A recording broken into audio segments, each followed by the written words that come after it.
এটা হলো আমার মেয়ে খরগোশ, আর এটা হলো তার এবছরে বাচ্চা দিয়েছে। তো এ হলো এর বাবা। এ এখানে বসে রয়েছে ইচ্ছা করে, কারণটা একটু বাদে বলছি। ওকে আমি এখন এরকম করছি বা ওঠার জন্য ইয়ে করছি, ও উঠবে না। কারণটা হলো ওকে আমি ব্রিডিং করতে দিচ্ছি না কেন, ওকে আমি মেঘটাকে ওর কাছে কেন দিচ্ছি না, তার জন্য ও এখানে বসে রয়েছে। তার জন্য এরকম বসে রয়েছে। খাবার দিচ্ছি, খাবার খাবে না। কিন্তু ওর একটা ফেভারিট খাবার রয়েছে, যেটা হলো র্যাবিট ফ্রুট। র্যাবিট ফ্রুটটা দেওয়া সত্ত্বেও, মানে র্যাবিট ফ্রুটটা মানে বক্সের মধ্যে যদি আমি এরকম হয় নাড়ে বা সাউন্ড করি, যেখানে থাকুক না কেন চলে আসে।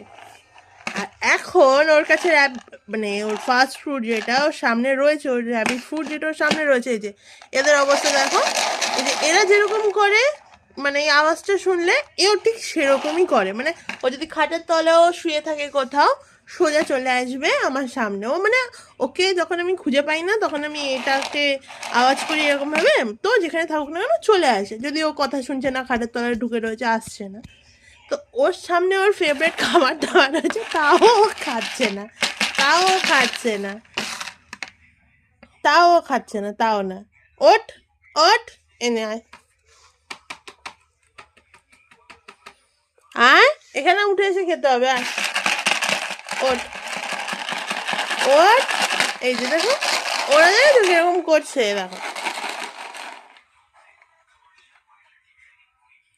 এও এরকমই করে, এও এরকম করে, কিন্তু এখন উঠছে না, কারণ ওকে আমি মেয়েটাকে ওর কাছে দিচ্ছি না, তাইও এরকম ভাবে বসে রয়েছে, রাগ করে রয়েছে। রাগ করেছে, আমার বুড়োটা রাগ করেছে। ওর মুখটা দেখো বুড়োদের মতন, মানে লাইক হয় না একটা অ্যাডাল্টনেস ব্যাপারটা। যারা পশু পাখি বেশি মেলামেশা করে, পশু পাখি পোষে বা তাদের যে ভাবনাটা বোঝার চেষ্টা করে, তারা বুঝতে পারবে।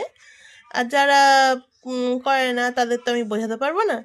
তো ওর মুখটা না একটুখানি একটু বুড়ো টোড়ো টাইপের, মানে একটু ফেসটা না একটু ওরকম টাইপের। তার জন্য ওকে, ওর নাম এমনি ডিং আর এর নাম হলো ডং। কিন্তু আমি একে বুড়ি আর একে বুড়ো বলি, আর একে এখন আমি মা বলে ডাকি, কারণ কি এ হচ্ছে মা হয়ে গেছে। তো একে মা বলে ডাকার কারণ হলো, ও প্রথমে দুবার বাচ্চা দিয়েছিল, বাচ্চাটা বাঁচাতে পারা যায়নি, কারণ কি প্রথম বাচ্চা